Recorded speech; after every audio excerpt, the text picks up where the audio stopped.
అధ్యక్షులు బండి సంజయ్ గారు, వేదిక మీద ఉన్నటువంటి పెద్దలు అరుణ్ గారు, కిషన్ రెడ్డి గారు, గౌరవనీయులు నాగేంద్ర భాస్కరరావు గారు,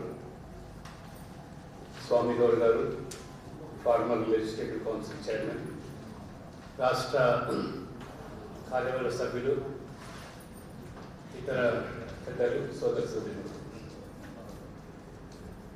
ప్రేమేందర్ రెడ్డి గారు ప్రవేశపెట్టినటువంటి రాజకీయ తీర్మానం రాష్ట్రంలో అన్ని వర్గాల ప్రజలు ఎదుర్కొంటున్నటువంటి సమస్యల మీద వారు ప్రస్తావించారు. ఏ ఒక్క వర్గం కూడా సంతృప్తిగా లేదని, ఇచ్చిన హామీలన్నీ కూడా పూర్తిగా తుంగలో తొక్కేసి స్వప్రయోజనాల కోసం రాజకీయాలు నిలుపుతూ కేవలము కుటుంబ ప్రయోజనాలు తప్పితే రాష్ట్ర ప్రయోజనాల ఆలోచన కించిత్తు కూడా లేదని, ఏ తెలంగాణ వస్తే అన్ని వర్గాల ప్రజలకు మేలు జరుగుతుందని చెప్పి భావించినటువంటి వారు ఆ రోజు తెగించి కొట్లాడి తెలంగాణ తెచ్చుకుంటే ఈరోజు ఒకవైపు కొలువులు లేవు, సర్ప్లస్ బడ్జెట్గా ఉన్నటువంటి తెలంగాణ రాష్ట్రాన్ని అప్పుల పాలు చేసి లక్షల కోట్ల అప్పుల ఊపిలోకి నెట్టి కరోనాను ఎదుర్కోవడంలో కూడా ముఖ్యమంత్రి గారు ఈ ప్రభుత్వం పూర్తిగా గాలి వదిలేసి మీ మాన మీరు పొందండి అనే రీతిలో వివరించి గాంధీ హాస్పిటల్ పరిమితం చేసి ప్రైవేట్ హాస్పిటల్ దోపిడీ మనం కల్లారా చూసాం. మరోవైపు ప్రధానమంత్రి నరేంద్ర మోడీ గారు రాత్రి పగలు కూడా కరోనాను ఎదుర్కోవడంలో ఏ రకంగా వారు సఫలీకృతం అవుతున్నారు. ప్రపంచం మొత్తం ఈరోజు మోదీ వైపు, మన భారతదేశం వైపు చూస్తాం. 2 దేశీయ సంస్థలు ఈరోజు వ్యాక్సినేషన్ ఉత్పత్తి చేసి రికార్డు స్థాయిలో వ్యాక్సినేషన్ కొనసాగుతూ ఉంది. తెలంగాణలో మాత్రం ముఖ్యమంత్రి గారు మిగతా ప్రజానికానికి స్ఫూర్తిగా ఉండాల్సిన వారు ఎంతసేపు కూడా పారాసెటమాల్ 2 గోళీలు వేసుకుంటే సరిపోతుంది, మాస్క్ పెట్టాల్సిన అవసరం అని చెప్పిన వ్యక్తి చివరికి తను సైతం కూడా వ్యాక్సినేషన్ తీసుకోకపోవడం, ఇవన్నీ కూడా ప్రజలు ప్రభావితం చేస్తూ ఉన్నాయి. ఈరోజు 35 కోట్ల మంది వ్యాక్సిన్ ఇవాళ భారతదేశంలో మోదీ నాయకత్వంలో పూర్తి చేసుకున్నామంటే నిజంగా hats off to Modi government. ఒక సింగిల్ డేలో 87 లక్షల మందికి టీకాలు ఇచ్చినటువంటి ప్రభుత్వం. అన్ని రాష్ట్రాలు పోటీపడి ఈ రకంగా ఈ కరోనాను ఎదుర్కోవడంలో వ్యాక్సినేషన్ మించి ఇంకేతరత్ర ఏది లేదని ప్రజలు భావిస్తున్న సందర్భంలో తెలంగాణ ప్రజలకు ఒకవైపు కేంద్ర ప్రభుత్వం అన్ని విధాలా కూడా వ్యాక్సినేషన్ సంబంధించి ప్రభుత్వానికి చేయితనిస్తూ ఉంటే దానికి రాజకీయ రంగు పులిమి పక్క రాష్ట్రం ఒకరోజు 18 లక్షల మందికి వారు టీకాలు ఇవ్వగలిగినారు. కానీ తెలంగాణలో పరిస్థితి లేదు. అందుకనే కరోనాను ఎదుర్కోవడం మొదలుకుంటే వారు చెప్పేట్టుగా అన్ని రంగాలు, విద్యారంగం, వైద్య రంగం పూర్తిగా నిర్వీర్యం చేసి ఈరోజు ఈ రాష్ట్రంలో ఉన్నటువంటి ముఖ్యమంత్రి గారు పదే చెప్తూ ఉంటారు, Telangana is suppose to be weaker section state అని. ఎస్సీ, ఎస్టీ, బీసీలతో ప్రభావితమైన రాష్ట్రం. దాదాపు 26% ఉన్న ఎస్సీ, ఎస్టీలకు ఉమ్మడి రాష్ట్రంలో ఏ సప్లైన్ కోసం కొట్లాడి చట్టబద్ధత తీసుకొస్తే దాన్ని నీరుగారు చేసి అసెంబ్లీలో సప్లాన్ బదులుగా ఎస్సీ చట్టం మార్చేసి ఇవాళ మరి ఎవరి ఆజమాయిషం లేకుండా కేంద్రం ఇచ్చేటువంటి ఎస్సీ, ఎస్టీ కోసం ఇచ్చేటువంటి వాళ్ళ సంక్షేమం కోసం, అభ్యున్నతి కోసం, లేదా ఇవాళ విద్యార్థుల యొక్క చదువుల కోసం పెద్ద ఎత్తున కేంద్రం నిధులు ఇస్తూ ఉంటే వాటి దారి మళ్ళీ ఇస్తూ ఉన్నది ముఖ్యమంత్రి గారు అదుపు చేయలేకపోతున్నారు. ఆ రకంగా 54% ఉన్న బీసీల పట్ల కూడా ఆత్మ గౌరవం నిలయాలని చెప్పి దాదాపు ఒక 47 కులాలకు ఒక 73 ఎకరాలు స్థలాన్ని కేటాయింపు చేసి 10 కోట్లు విడుదల చేస్తామని చెప్పి 2 కోట్లు కూడా ఖర్చు పెట్టినటువంటి కుదరదు. కాబట్టి ఈ రకంగా తెలంగాణ ప్రజల ఆత్మ గౌరవాన్ని ఏ రకంగా ఈరోజు తాకట్టు పెట్టి తమ ప్రయోజనం కోసం వాడుకుంటున్నారో ఈరోజు మనం గమనిస్తాము. అందుకని వాళ్ళు ఎస్సీ ఎస్టీలు కానీ బీసీలు కానీ పూర్తిగా ఈరోజు అసంతృప్తితో ఉన్నటువంటి విషయాన్ని కూడా చాలా స్పష్టంగా వారు ప్రస్తావించారు. నరేంద్ర మోడీ గారు కేంద్రంలో ఇవాళ వారు అధికారికి వచ్చిన 7 సంవత్సరాల్లోని ఎస్సీ ఎస్టీలకు సామాజికంగా వెనుకబడ్డటువంటి సామాన్య వివక్షకు గురైనటువంటి వర్గాలకు చేతినివ్వడానికి వందల వేల కోట్ల రూపాయలు ఖర్చు పెడుతూ డాక్టర్ బాబాసాహెబ్ అంబేద్కర్ యొక్క భావజాలాన్ని ప్రపంచవ్యాప్తంగా కూడా వారు విస్తరింపజేయడానికి తీసుకుంటున్న చర్యలకు వైపెడితే, అదే రకంగా బీసీలకు సంబంధించి కూడా నేషనల్ బ్యాక్వర్డ్ క్లాస్ కమిషన్కు రాజ్యాంగ హోదా కల్పించారు. మొదటిసారి 70 సంవత్సరాల స్వాతంత్ర దేశంలో ఒకసారి బీసీల కోసం ఏదైనా రాజ్యాంగ సవరణ జరిగిందంటే అది మోదీ హయాంలో మాత్రమే. ఏ కాంగ్రెస్ ప్రభుత్వం కానీ గత ప్రభుత్వాలు కానీ రాజ్యాంగాన్ని సవరించిన దాఖలాలు. ఆ యొక్క రాజ్యాంగ హోదా కల్పించడానికి చేసే ప్రయత్నాలు కూడా ఏ రకంగా కాంగ్రెస్ అడ్డుకునేది. 1 సంవత్సరం కాలం పాటు లోక్సభలో ఆమోదం పొందితే రాజ్యసభలో అడ్డుపుల్లా వేసి ఏ రకంగా మరి బీసీల వ్యతిరేకతను చాటుకున్నట్టు కాంగ్రెస్ పార్టీ ఈరోజు ప్రజలు గమనిస్తాం. ఇవాళ 60,000 మంది విద్యార్థులకు ఓబీసీలకు దేశవ్యాప్తంగా కూడా నాణ్యమైన విద్య కల్పించడానికి మోదీ ప్రభుత్వం తీసుకున్న చర్యలు. అంతేకాదు బీసీలో కూడా 27% రిజర్వేషన్ కొన్ని కులాలే లబ్ధి పొందుతున్నాయి.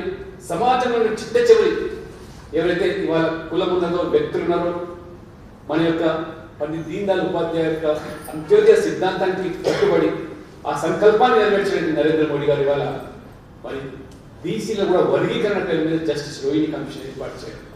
ఈ రకంగా అన్ని వర్గాల కోసం సబ్కా సాత్ సబ్కా వికాస విధానంతో పనిచేస్తూ ఉంటే మన రాష్ట్రంలో కేసీఆర్ మాత్రం మేము మా కుటుంబం కోసం అనే రీతిలో ఈ తెలంగాణ ఇది కల్వకుంట్ల క్షేమం కోసం వాళ్ళ యొక్క ప్రయోజనాల కోసం పాటుపడతామని చెప్పి వాళ్ళ ఏ రకంగా వివరిస్తూ చూస్తారు. మొత్తం రాష్ట్రాన్ని వాళ్ళ అప్పుల పాలు తీసి దివాలా తీసి ఏ రకంగా ఇవాళ అప్పు చేసి పప్పు కూడినట్టుగా మరి ఈరోజు కేసీఆర్ గారు చూస్తూ ఉంటే ఊపర్ షేర్వాణి అందరు పరేషాన్. హైదరాబాద్ ఇవాళ నగరరెడ్డి బోర్డు 1 కోటి జనాభా ఉంటే హైదరాబాద్లో జిహెచ్ఎంసీ తెలంగాణ వచ్చినప్పుడు మన కార్తిక రెడ్డి గారు కూడా మేయర్గా ఉంది. Surplus budget Hyderabad GHMC. అటువంటి వాళ్ళ జిహెచ్ఎంసీ 4,600 కోట్ల అప్పు, నెలకు 30 కోట్ల రూపాయలు వడ్డీ కడుతున్నది. అప్పు చేసి పప్పు కూడా రీతిలో కనీసం మౌలిక సదుపాయాలు కూడా కల్పించలేని దుస్థితి వాళ్ళ హైదరాబాద్ ఉన్నదంటే ఇది కేసీఆర్ యొక్క నిర్వాహకం, మజ్లిస్ పార్టీ టీఆర్ఎస్ కలిసి ఈ హైదరాబాద్ ఏ రకంగా మరి వారు వెళ్తున్నారు చూస్తారు. జిహెచ్ఎంసీ ఆస్తులన్నీ కూడా ఇవాళ కుదవబెట్టి అప్పులు తెస్తా ఉన్నారు. ప్రభుత్వ భూములన్నీ కూడా సర్కారు భూములన్నీ కూడా భావి తరాలకు అది సంపద, దాన్ని కూడా ఇవాళ పూర్తిగా అమ్మకానికి పెట్టి ఏ రకంగా రాష్ట్ర సంపదను దోచుకునేదానికి ఈ యొక్క కుటుంబం ఈ యొక్క పార్టీ వ్యవస్థలో ప్రజలు గమనిస్తున్నారు. కాబట్టి కేవలం ఎన్నికల్లో డబ్బు ఖర్చు పెట్టి విలువలతో కూడుకున్న రాజకీయాలు స్వస్తి పలికి ఇవాళ ఈటెల రాజేందర్ గారు మన పార్టీ చేరే సందర్భం స్వయంగా వారు ఏ పార్టీ మీద గెలిచారో ఆ పార్టీకి రాజీనామా చేస్తే కానీ భారతీయ జనతా పార్టీ యొక్క వాళ్ళ సాంప్రదాయాన్ని మన పార్టీలో చేరుకునే అవకాశం. కాబట్టి వాళ్ళ ఈటెల రాజేందర్ గారు తన సభ్యత్వాన్ని రాజీనామా చేస్తే ఈరోజు కాంగ్రెస్ పార్టీ మీద గెలిచినట్టు టీఆర్ఎస్ లో ఇవాళ చేరి మంత్రులు అయిపోతా ఉంటే కనీసం రాజీనామా చేసేటువంటి వాళ్ళకి ఇవాళ ఈరోజు విలువలతో కూడుకున్న రాజకీయాలు పూర్తిగా స్వస్తి పలికి ఇవాళ పైపెచ్చు ఎదురుదాడి చేస్తారు.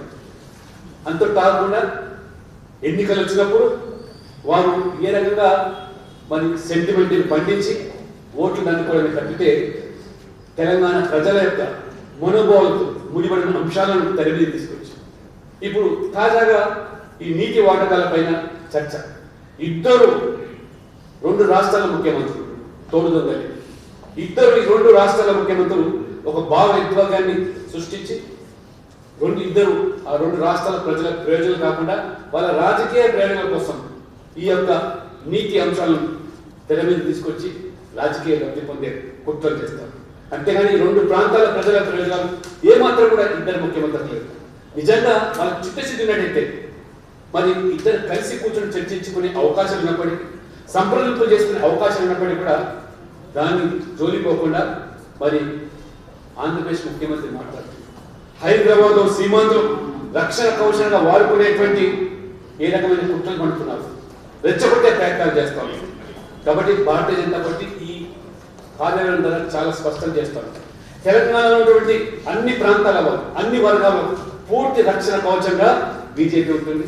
ప్రత్యేకంగా సీమాంధ్ర ప్రజలు కూడా ఏమాత్రం కూడా ఇవాళ ఈ రెండు రాష్ట్రాల ప్రభుత్వాలు, ఈ రెండు పార్టీలు ఏ రకంగా చెలగాటమాడుతున్నాయో, ఈ రకంగా రెచ్చగొట్టే ప్రయత్నం చేస్తున్నారో భారతీయ జనతా పార్టీ సీమాంధ్రలో కూడా పూర్తిగా రక్షణగా ఉంటామనేటువంటి ఒక భరోసా భారతీయ జనతా పార్టీ ఈరోజు కల్పిస్తూ, ఈరోజు ముఖ్యంగా రాజకీయంగా ఆలోచన చేసినట్టే ప్రజలు ఈ పార్టీగా మానసికంగా సిద్ధంగా ఉన్నారు. ఎప్పుడు అవకాశం వచ్చినా టీఆర్ఎస్ ఇవాళ ఓడించడానికి టీఆర్ఎస్ పట్ల బీసీకి వేసి అయిపోయిన ప్రజలు, కానీ ప్రత్యామ్నాయం కోసం చూస్తాం. ఆ ప్రత్యామ్నాయం కోసం ఇవాళ భారతీయ జనతా పార్టీ ఇవాళ ప్రత్యామ్నాయంగా ఇవాళ ప్రజలు మనకు స్పష్టంగా సానుకూలత వ్యక్తం చేస్తున్నప్పటికీ కాంగ్రెస్ సంతోషంలో సడమియా మాదిరిగా అప్పుడప్పుడు తెర మీదకి వచ్చి మేమే ప్రత్యామ్నాయం అని చెప్తున్నటువంటి కాంగ్రెస్ పార్టీ ఈ కార్యవర్గం ద్వారా మొత్తం మన కార్యకర్తలు, మన నాయకత్వం స్పష్టం చేసుకోవాల్సిన అవసరం ఉంది. ఖచ్చితంగా టీఆర్ఎస్ కాంగ్రెస్ వేరు కాదనేటువంటి స్పష్టత ప్రజలకు ఇవ్వాల్సిన అవసరం వస్తే, సందర్భం వస్తే రెండు పార్టీలు కలిసే ప్రమాదం ఉంది తప్పితే ఏనాడు కూడా బీజేపీ తెలంగాణ ఉద్యమం కోసం జేఏసీలో భాగస్వామ్యం తప్పితే ఈ ఎన్నికలు కూడా టీఆర్ఎస్ కలిసి పోటీ చేసిన దాఖలా లేవు. అది స్థానిక సంస్థల ఎన్నికలైనా, రాజకీయంగా ఏ ఎన్నికలు జరిగినా ఇంతవరకు 2002లో స్థాపించిన టీఆర్ఎస్ పార్టీతో ఈ ఎన్నికల పొత్తులో భాగంగా కలిసి పోటీ చేసిన దాఖలా లేవు. కానీ ఇదే కాంగ్రెస్ పార్టీ, టీఆర్ఎస్ పార్టీ అనేక ఎన్నికల్లో కలిసి పోటీ చేశారు. అధికారాన్ని రాష్ట్రంలో పంచుకున్నారు, కేంద్రంలో పంచుకున్నారు. అవసరమైతే భవిష్యత్తులో బీజేపీ తెలంగాణలో బలపడితే ఎదుర్కొనేటువంటి దానికోసం అవసరమైతే రెండు పార్టీలు కలిసే ప్రమాదం ఉన్నటువంటి స్పష్టత ఈరోజు ప్రజలకు ఇవ్వాల్సిన బాధ్యత మనం తీసుకున్నాం. లేనట్లయితే ఇవాళ కాంగ్రెస్ పార్టీ బీజేపీ మీద ఏ రకంగా ఈరోజు ఎదురుదాడి చేస్తాం. కాబట్టి ఎట్టి పరిస్థితుల్లో కూడా ఇవాళ టీఆర్ఎస్ ఇవాళ ఒక ప్రాంతీయ పార్టీ, భారతీయ జనతా పార్టీ ఒక విశాలమైన దృక్పథంతో ఇవాళ ఈ దేశాన్ని పాలిస్తున్న పార్టీగా ఖచ్చితంగా ప్రజలు కోరుకుంటున్న ప్రత్యయం అది బీజేపీ వల్లనే స్పష్టం చేయాల్సి వస్తుంది. దానికోసం అవసరమైతే ఇంతకుముందు అధ్యక్షుడు ప్రకటించినటువంటి పాదయాత్రతో పాటు ముఖ్యంగా SC, ST, BC, Kisan Morcha, యువకులు, నిరుద్యోగ సమస్య, ఈ యొక్క అనుబంధ సంస్థలు కూడా చాలా క్రియాశీలకంగా మన క్షేత్రస్థాయిలో ఉద్యమ బాట పట్టి ఆ రకంగా ఇవాళ కాంగ్రెస్ కాదు, కాంగ్రెస్ ఢిల్లీలో లేదు, ఇవాళ హైదరాబాద్ ఉండే పరిస్థితి లేదు.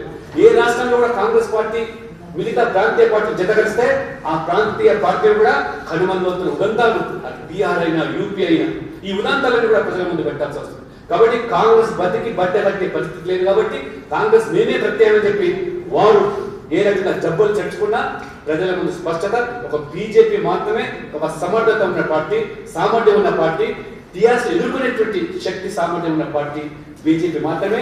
ఆ రకంగా టీఆర్ఎస్ ప్రలోభాలకు కానీ లేదా టీఆర్ఎస్ యొక్క మరి అధికారంలో భాగస్వామ్యం అయ్యేటువంటి అవకాశం కాంగ్రెస్ మాదిరిగా బీజేపీ లేని విషయాన్ని కూడా స్పష్టం చేస్తారు. పొరపాటున కాంగ్రెస్ అని చెప్పి నమ్మి ఓటు చేస్తే వాళ్ళందరూ కూడా టీఆర్ఎస్ బాట పడతారని అవి కళ్ళ ముందున్న దాఖలాలు.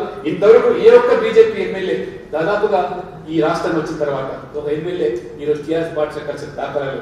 సిపిఐ నుంచి మొదలుకుంటే అన్ని పార్టీలు కూడా టీఆర్ఎస్ లో కలిసినాయి. కాబట్టి అది ఒక బీజేపీ వినయంపు. అందుకనే BJP is a party difference కాబట్టి, సిద్ధాంతాలకు లోబడి పనిచేసే పార్టీ కాబట్టి ప్రజలు ఆ విశ్వాసం కల్పించే రీతిలో రాజకీయపరమైనటువంటి స్పష్టమైన సంకేతాలు ఇవ్వడానికి ఉద్యమ బాట పట్టాల్సిన అవసరం ఉందని చెప్పి కూడా ఈ సందర్భంగా తెలియజేస్తూ, టీఆర్ఎస్ ప్రత్యామ్నాయం భారతీయ జనతా పార్టీ మాత్రమే. భవిష్యత్తులో టీఆర్ఎస్ ఢీకొనే శక్తి సామర్థ్యంతో పాటు అధికారానికి అవకాశం పార్టీ బీజేపీ మాత్రమే అనే విషయాన్ని చాటి చెప్పే రీతిలో మన కార్యక్రమాలు మనం ఆ రకంగా ప్రణాళికాబద్ధంగా రూపొందించుకొని ఒక కార్యాచరణ అనుగుణంగా ముందుకు పోవాల్సిన అవసరం ఉందని చెప్తూ ఈ అవకాశం ఇచ్చినటువంటి రాష్ట్ర కార్యవర్గానికి ధన్యవాదాలు సెలవు తీసుకుంటాం.